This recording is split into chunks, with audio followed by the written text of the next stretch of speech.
Assalamualaikum warahmatullahi wabarakatuh. Halo anak-anak Simbo, terima kasih telah setia dengan channel Oma Simbo, sebuah channel yang memberikan video-video menarik mengenai kisah sejarah dan kisah para leluhur yang ada di sekitar kita. Dan jangan lupa untuk subscribe, like, share, dan komen ya, agar Oma Simbo bisa menjadi lebih baik lagi. Dan pada kesempatan kali ini, tim Oma Simbo berkesempatan sowan ke makam Pangeran Purboyo Mataram yang terletak di daerah Wotgaleh, daerah istimewa Yogyakarta. Atau lebih tepatnya berada di Jalan Raya Berbah, Maridan Sendang Tirto, Kecamatan Berbah, Kabupaten Sleman, daerah istimewa Yogyakarta. Dan untuk posisi makam Pangeran Purboyo tidak jauh dari area Bandara Udara Adi Sucipto. Dan di area makam juga terdapat salah satu masjid kuno di Yogyakarta yang dibangun di era tahun 1600-an yang diberi nama dengan Masjid Sultoni Wotgaleh. Sedikit cerita tentang Pangeran Purboyo tak bisa lepas dari cerita awal berdirinya Kesultanan Mataram Islam. Kisah dua orang sahabat dari murid Sunan Kalijogo, yaitu Ki Ageng Giring III dan Ki Ageng Pemanahan. Kala itu, Ki Ageng Giring III yang berprofesi sebagai petani dan sekaligus penyadap nira kelapa di desa Palian, mendapatkan sebuah wahyu berupa degan atau kelapa muda. Barang siapa yang meminum kelapa muda tersebut, maka dia akan menurunkan raja-raja Jawa. Suatu saat, Ki Ageng Pemanahan berkunjung ke rumah Ki Ageng Giring III. Beliau tidak mengetahui perihal wahyu dari kelapa muda. Dan tanpa sengaja, Ki Ageng Pemanahan meminum habis air kelapa muda tersebut. Tidak lama berselang, Ki Ageng Giring III barulah menceritakan kepada sahabatnya mengenai wahyu tersebut.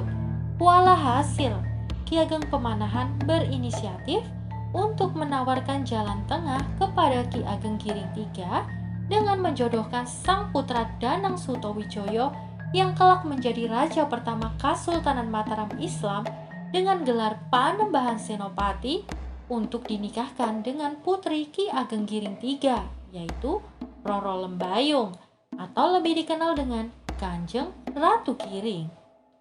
Singkat cerita, pernikahan keduanya tidak berjalan lama. Danang Sutawijaya saat itu belum menjadi raja, pergi mengejar cita-cita untuk menjadi raja dan meninggalkan istrinya yang saat itu sudah mengandung. Roro Lembayung akhirnya kembali ke rumah orang tuanya, yaitu rumah Ki Ageng Giring III. Dan hingga Roro Lembayung melahirkan anak dan diberi nama Joko Umbaran. Joko Umbaran menjalani masa kecil bersama sang ibu dan kakeknya Ki Ageng Giring III. Saat remaja, beliau mencoba mencari ayah kandungnya Danang Sutawijaya yang saat itu sudah menjadi raja pertama Kesultanan Mataram dengan gelar Panembahan Senopati. Dalam buku sejarah tertera itu, dalam buku sejarah itu ada pada tahun 1516. Ya, terus yang disemayamkan di sini Panembahan Purboyo 1, 2, 3, 4 bersama ibu, bersama istri Panembahan Purboyo 1, 2, 3 itu. Terus si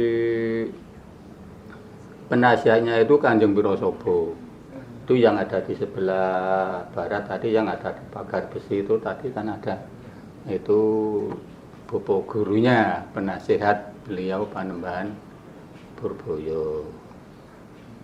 Nah, semenjak itu sampai sekarang itu pun banyak orang yang istilahnya mendoakan di dalam ini kepada Panembahan Purboyo bersama ibu dan saudara-saudaranya.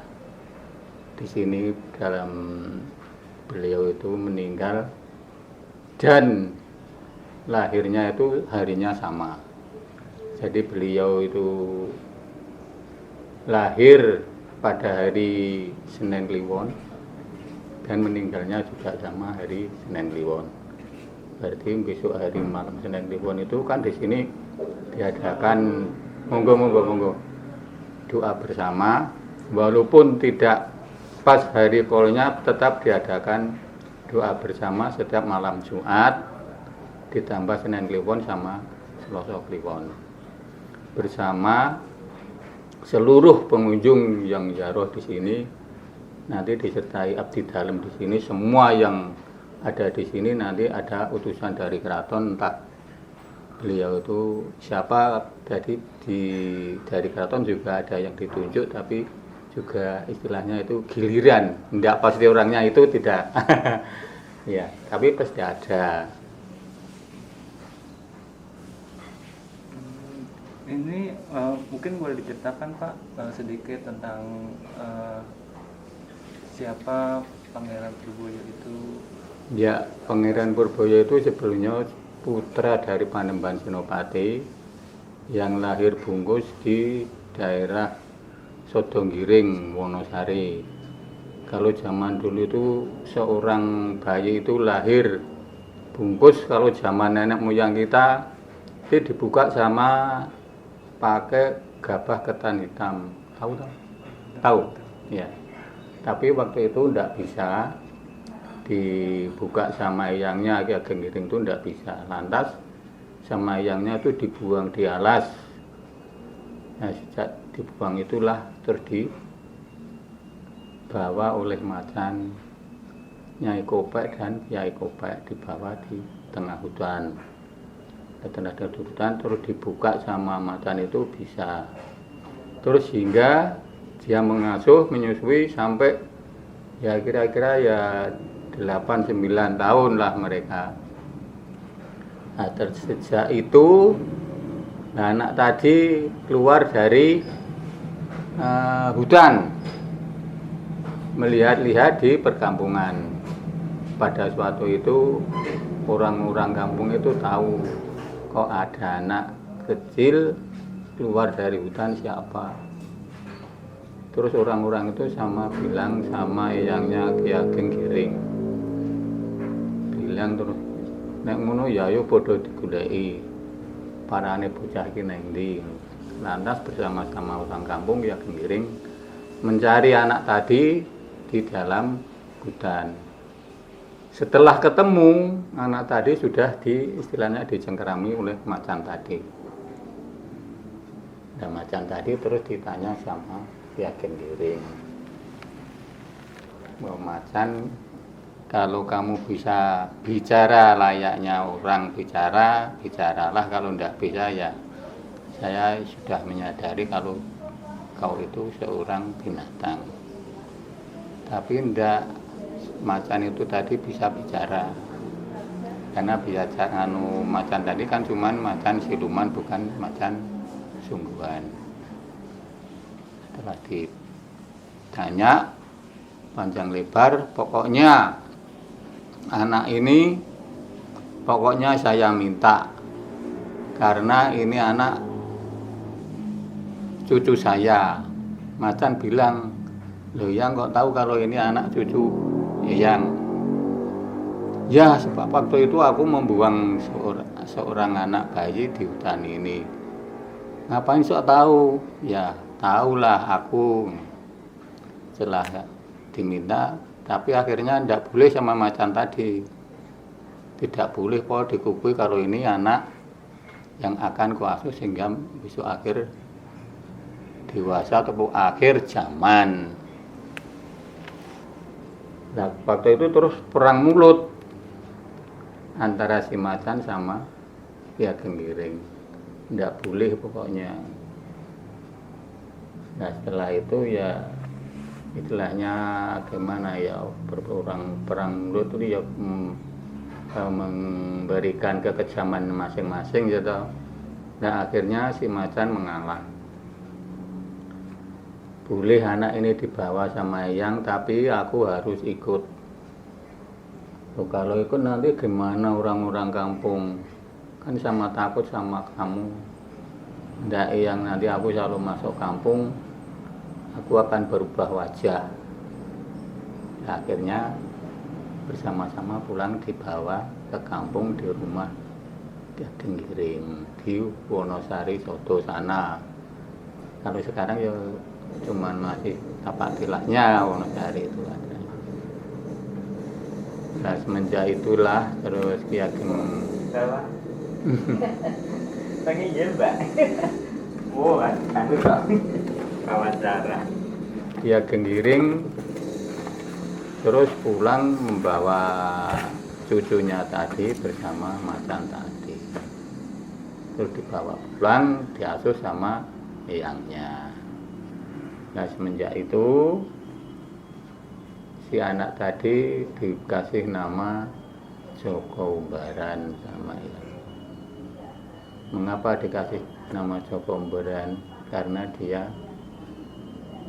bermaksud, dan dia itu jejak perilaku beliau itu sejak dari muda sampai cuman mengembara. Jadi diumbar mengembara kemana-mana, cuman terus diberi nama Joko Umbaran. Setelah perjalanan panjang, sampailah Joko Umbaran ke keraton Kota Gede dan bertemu dengan ayahnya, yaitu Panembahan Senopati. Namun, Panembahan Senopati tidak langsung mengakui Joko Umbaran sebagai anaknya. Agar dapat diakui sebagai anak, Joko Umbaran diberi keris tanpa warongko oleh Panembahan Senopati untuk ditanyakan langsung kepada Roro Lembayung atau ibu dari Joko Umbaran. Di manakah warongko keris tersebut berada? Sebagai anak yang patuh kepada orang tuanya, Joko Umbaran langsung membawa keris tersebut dan kembali ke kediaman ibunya. Kalau itu Panembahan Purboyo ini diakui oleh bapaknya Panembahan Senopati karena ada sejarahnya lagi, panjang sejarahnya Mas. Iya. Saya kira nanti tidak cukup waktunya karena ini panjang. Oh iya. Iya. Saya singkat saja ya. Iya. Beliau itu diminta sama Panembahan Senopati mau diakui sebagai anaknya kalau kamu bisa mencarikan warongko keris ligan. Beliau sowan di Mataram menghadap orang tuanya terus dikasih keris ligan. Kamu saya akui sebagai anak saya kalau kamu bisa mencari warongko keris ligan ini. Kalau tidak bisa mencari warongkonya keris ligan ini, saya bunuh sendiri kau. Gitu. Nah, sejak itu terus keris ligan diminta, dia sanggup menyanggupi kalau mencarikan warongkonya keris ligan tadi. Terus dibawa pulang. Joko Umbaran bilang sama eyangnya, Eyang, kalau saya itu sudah ketemu ayah saya, tapi saya mau diakui oleh seorang anak sama ayah saya, tapi aku harus mencarikan warongko keris ligan ini ya. Aku diberi keris ligan ini untuk mencarikan warongkonya. Nah, eyangnya terkejut. Kok begitu ya caranya? Karena itu cuman suatu sanepan saja. Kalau sungguh-sungguhan ya kemungkinan enggak gitu, enggak terjadi. Nah, terus keris ligan itu dibawa pulang matur sama eyangnya. Setelah pembicaraan, tapi pembicaraan itu berhubung itu berupa sanepan, Joko Umbaran itu diajak di tempat yang agak sepi pembicaraan antara eyangnya sama cucunya. Jangan sampai ada orang yang tahu masalah pembicaraan ini. Tapi ibunya ya istilahnya berhubung itu anaknya, ya tidak kurang akal untuk mendengarkan pembicaraan antara ayahnya sama anaknya. Dia istilahnya direwangi ngintip-ngintip ngrungokke supaya apa maksudnya Romo Ki Ageng Giring sama anaknya pembicaraannya kok rahasia. Nah, itu terus ya itu eyangnya itu bilang, ini berbahaya, hai cucuku, kalau kamu sanggup mencarikan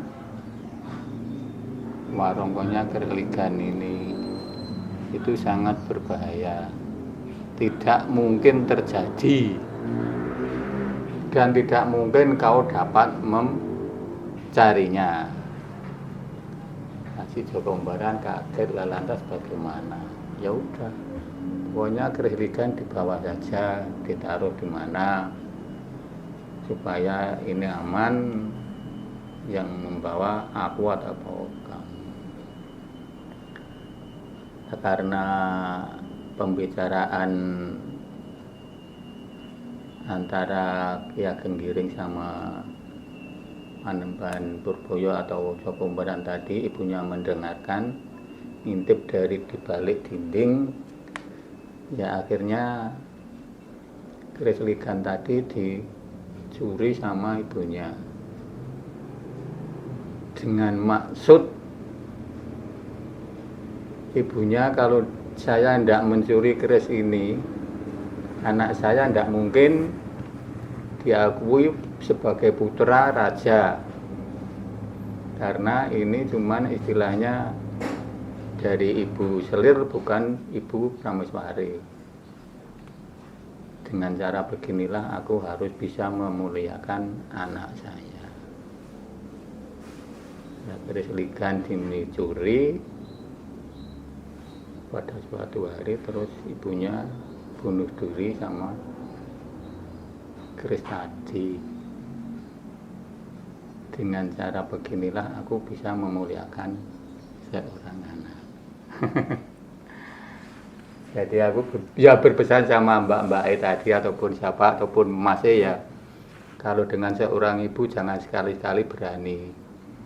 Itu istilah ya, itu sebagai contoh ya toh, betapa beratnya seorang ibu sudah melahirkan, toh nyawa paribasane merawat, mendidik sampai besar ya toh, supaya anak saya bisa bahagia. Ya dengan cara begitulah ibunya bertindak supaya anak saya itu bisa bahagia. Nah itu sebagai contoh. Jadi aku ya berpesan sama mbak-mbak ataupun siapa saja yang mendengar ini, jangan sekali-kali berani sama seorang ibu, walaupun ibu itu salahnya sebesar apapun ataupun sekecil apapun, jangan sampai berani sama seorang ibu. Karena ya istilahnya apa ya, paribasan surga ning anak di telapak kaki ibu. Pasti mbak-mbak ya sudah mendengar semuanya. Ya itu cuman kata kiasan saja. Tapi kalau mbak tidak percaya, mungkin tidak percaya, boleh membuktikan. Karena seorang ibu Tuhan yang kelihatan. Itulah. Ya makanya ya perjuangan itu seorang ibu ya sangat besar. Pokoknya ibu bagaimana supaya anaknya bisa mulia. Nah itu paribasan kan gitu. Tidak ada seorang ibu kan mulang anak kowe malingo nyolongo, mungkin tidak akan terjadi gitu. Kalau orang yang punya iman, tapi yang tidak punya iman tidak bisa dibicarakan. Nah, begitu. Terus dia setelah terjadi begitu, si Joko Umbaran tadi kembali ke keraton membawa keris tadi. Apa buktinya kalau kamu bisa mencarikan warongko keris ligan tadi? Mana buktinya? Duh Kanjeng Rama ya ndak bisa. Nah apa buktine? Ini ada Jadi keris tadi masih ada goresan darahnya, masih ada darah seorang ibu. Nah, itu cuman suatu kiasan atau sanepan tadi. Jadi kalau seorang raja atau mau bicara yang tidak senonoh ataupun tidak wajar kan tidak mungkin terjadi, karena seorang raja itu sabdo pendito ratu ya toh. Jadi ngomong ya harus sekali tur harus terjadi dan jangan diulang lagi tur, jangan istilahnya itu orang itu tahu kalau aku bertindak yang tidak wajar. Nah, itu kan tindak yang tidak wajar. Dan arti kiasan warongko itu cuma kata kiasan sanepan tadi. Jadi kalau seorang raja kok menyuruh anaknya untuk membunuh ibunya kan istilahnya kan tidak wajar, kan tidak patut untuk panutan rakyat itu kan. Wong raja kok dimintaane kono kan tidak bagus, tidak layak. Ceritanya begitu. Setelah tragedi itu, Joko Umbaran pun kembali menghadap sang ayah. Beliau menceritakan tragedi wafatnya sang ibu. Panembahan Senopati pun akhirnya mengakui Joko Umbaran sebagai anak dan mengangkat sang anak menjadi Senopati atau Panglima Perang Kesultanan Mataram dengan gelar Pangeran Purboyo.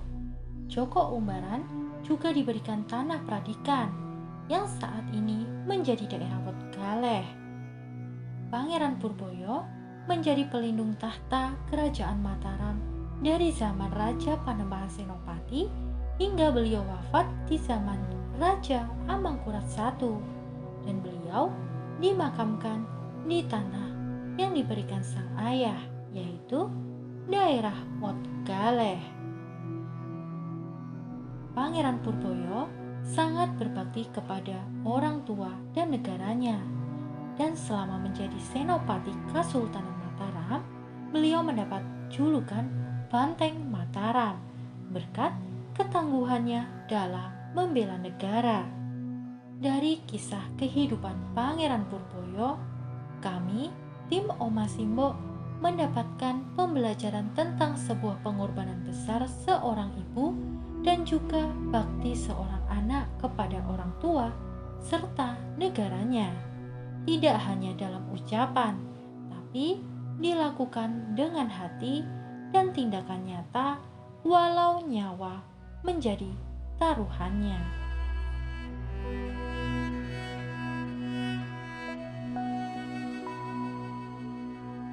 Bekti marang tiang sepuh, ojo mung ten lati, kanthi laku kanthi ati.